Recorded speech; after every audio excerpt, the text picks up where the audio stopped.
welcome back to my channel. I am back. I know it's been a while since I posted my last video. Took a little bit of a break.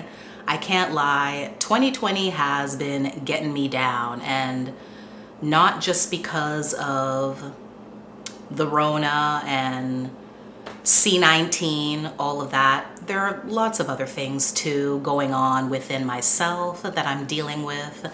And you know, you just got to take a break sometimes and just keep to yourself, get rest and rejuvenation, and then come back hopefully better than ever. So I thought today I would do this specific video because I've seen it going around and it looks like so much fun. So I dug into my stash and I picked out the stuff that I know I would definitely have gone out to purchase even if the whole community didn't exist, social media didn't exist. If I heard about these products, either from reading about it in a magazine or seeing a commercial on TV, I'd still go out and purchase. So let's get right into it. I'm gonna try my best to go by categories, kind of group everything together. So first off, we start with the foundation of makeup, which is foundation. And I have here, first off, is Lancôme's Teint Idole Ultra Wear, and this is one of 5 that I'm going to mention, and all 5 of these foundations are definitely ones I would go out and purchase even if there was no such thing as YouTube or Instagram or anything like that. Lancôme specifically has always been a brand since forever, since I was a kid, that really always managed to do a pretty good job catering to deeper skin tones, and you'll see a pattern with the complexion products that I pick out, that I go for brands. I'm always more attracted to brands that do that do a great job of providing great ranges of colors and undertones and all that. One of my diehards for forever, MAC's Studio Fix Fluid. Again, MAC has always been a brand that I've always gravitated towards. They were actually my first higher end brand that I went to. You know, when you're a kid, you're a teenager just getting into makeup, you go to the drugstore, right? Because you don't have any money for anything else. But after I played around in a little bit of drugstore makeup, which I really didn't like because it really wasn't that great the way how great it is now back in the day. Whew, drugstore makeup was not it. So then I thought, what am I gonna do if I don't go the drugstore route? What else is there? I always gravitated towards MAC. This does not come with a pump. I had to purchase this one separately, just FYI. Next is my Estee Lauder. This is their Double Wear Stay in Place makeup.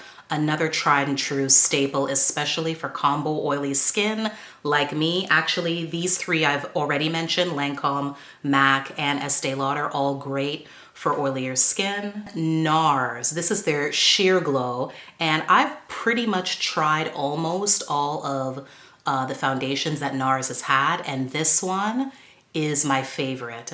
And even though maybe some of the other ones might be more suited to my oilier skin, because this one does not give you a matte finish like the others, this gives more of a natural finish, but the name is Sheer Glow. That is in reference to the type of glow that you get, which is a sheer glow. It's not a glowy finish foundation. A lot of people think it is because of the name, but it is a sheer glow, meaning a very toned down, lightweight glow. And lastly, Dior. Yes, very expensive, luxurious Dior. And this is their Backstage Face and Body. Beautiful foundation, very, very similar to MAC's Face and Body. You can maybe tell too from the packaging, but this one catered more towards oilier skins. MAC's Face and Body, extremely glowy. That one I actually do own, but I can't say that would be one that I would gravitate towards because of my skin type. I would definitely rather gravitate towards this one. It is awesome, awesome coverage, sits well on oilier skin, great shade range. Dior has definitely stepped up their game in recent years with their shade ranges on complexion products. Didn't always used to be that way, but this particular foundation line has a great range. Next is concealer, and I have quite a few. Definitely, if you guys know, if you've been following me for a while, complexion makeup is my jam. That is what I'm always gonna have the most of. Too Faced and their Born This Way concealer. I have one for more under eye and spot concealing, and one deeper tone for cream contour. This is an amazing concealer, great coverage. This was the one that I actually abandoned Tarte's Shape Tape for. When Tarte's Shape Tape came out, it was all the rage. I went out and bought one too, and I did enjoy using it, but yes, as the reviews say, it is drying, and this one I found gives very, very similar, pretty much identical type coverage, but without the dryness. A newer one to my collection is Pat McGrath. Super expensive, super luxurious, but well worth it. This is a fantastic concealer. It's expensive, but it is worth it, and I have no problem going out and buying another tube. It's good. Just trust me, it is good. Next, an oldie but a goodie. Even though very few people seem to really talk about this or remember this one at all, I remember it. I love it. MAC's Pro Longwear. I've loved it for a long time. It does have a pretty decent shade range. I'm getting down to the end of mine, and no matter what other concealers come out on the market, I still use this. I still go back and use this. It's really great. This one took me a while to finally get on the wagon because of the shade range. This shade that I have now is one of the newer ones, and it's Laura Mercier's Flawless Fusion Concealer. When it first came out, everybody was raving about it, and I actually did sample it in store, but none of the shades were really to my liking. It was too light or too dark. And they finally came out with this one, which is 4W, and this one is really perfect for my skin tone. Really fantastic, very comparable to Too Faced, but it just really does a great job of smoothing out. It gives you a very flawless, as the name suggests, a very, very flawless finish. And then last but not least, I have two different concealers, both from the same brand, and that is NARS and their Creamy Radiant and their Soft Matte Complete Concealer. So their Soft Matte is the one that I'm sure you've seen before in the pots.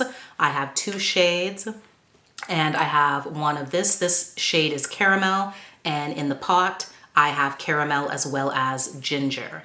These two, they both do the job, cover very well, but in different ways. Of course, this is creamier, as the name suggests, and this one gives a more of a matte finish. This one I really, really love for spot concealing, and it's the kind of concealer that you can really get away with using as an all-over base if you're just not about that foundation life one day and you just want to do a few little touches here and there. It's perfect for that, as well as under eye. I think it does a beautiful job under eye, as well as touching up on the face. Okay, next is gonna be powder, and I have a lot of powder. I told you guys, complexion is my thing. I'm all about complexion. Okay, first let's talk about loose powder. Loose powder is my #1 favorite, heads and tails over above pressed. I have a video comparing pressed and loose powders. I am loving Fenty. I still have this little bitty sample size here I'm working through of her Pro Filt'r Instant Retouch Setting Powder. And for forever and a day, I've been raving for a long time. You guys know, I'm sure you can guess which powder there's no doubt that I would include in this list. Graftobian. Definitely a brand that doesn't get talked about enough, but I have been in love with their Luxe Cashmere HD setting powder for a very, very long time. The brand itself, Graftobian, just does a really, really great job of producing, as the name says here, that's almost gone, professional makeup. And last but not least, I am so excited that I was able to include this specific product in this video, because The brand owner made this one specifically for me.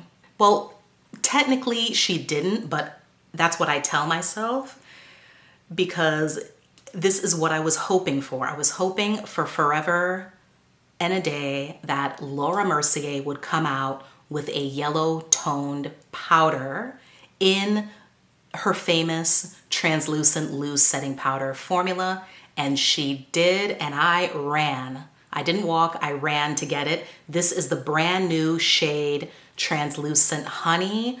I've used Laura's loose powder for forever. As far as I'm concerned, I'm gonna just say it right now, those traditional whitish translucent powders just do not look that great on deeper skin tones. They just don't.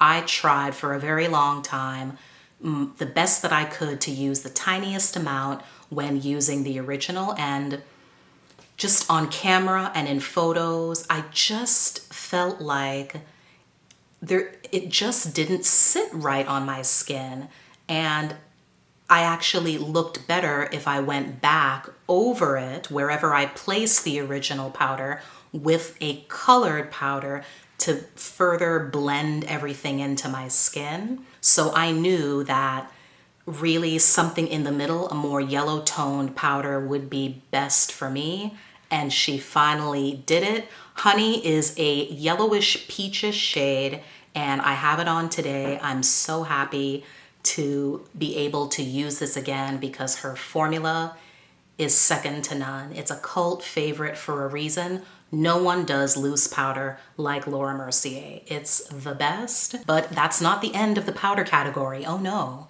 I still have pressed powders to go through with you, and definitely number one, hands down, this one was gonna be in this video. MAC's Mineralize Skinfinish, longtime favorite, and probably a forever favorite. And I have two shades here, medium dark for my all over shade, and dark deepest. This is one of my favorite bronzer type of powders.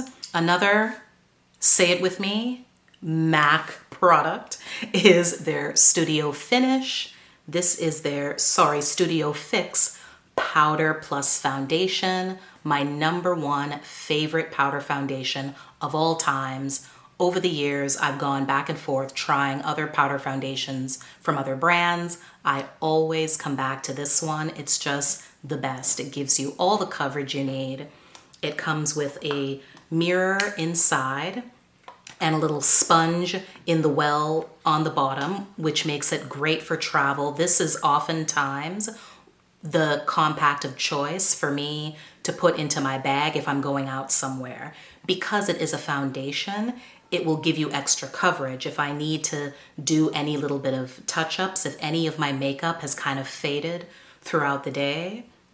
I like taking this with me because I get the coverage aspect, not just the powder aspect of maybe taking down some shine, but if I need to kind of fill in some gaps where something's faded off, I get the coverage. Charlotte Tilbury, yes, I finally did cave in and get her Airbrush Flawless Finish powder. This is in shade number 2. This is a really, really beautiful powder for the under eye area. Again, like I said in my other video, I am definitely a loose powder stan. That is my number one choice always, but they did really do a great job with this one.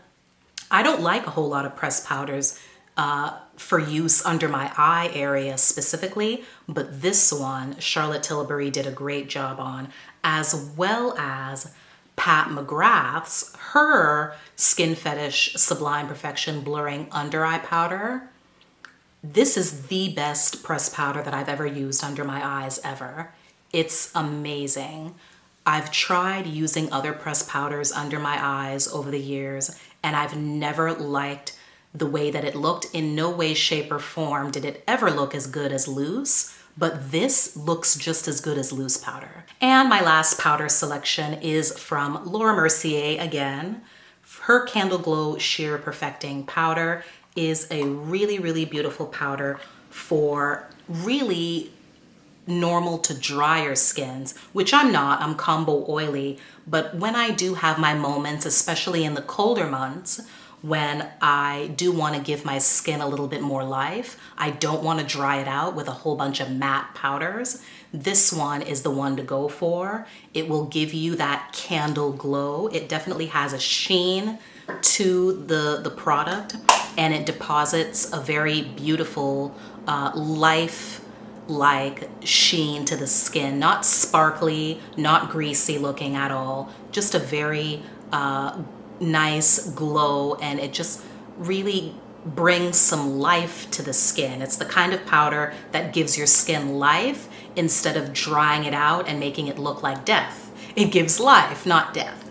Okay guys, I'm noticing that this video is definitely gonna be a long one, and I'm not a big fan of super long videos, so I'm gonna cut it off here, and this is gonna actually be part 1. So stay tuned for the upload of part 2, where I continue on letting you know all of the goodies that I would absolutely still have in my makeup stash, even if I wasn't on YouTube and doing this whole social media thing. So please give me a thumbs up on this one, subscribe, because how will you know when part 2 gets uploaded?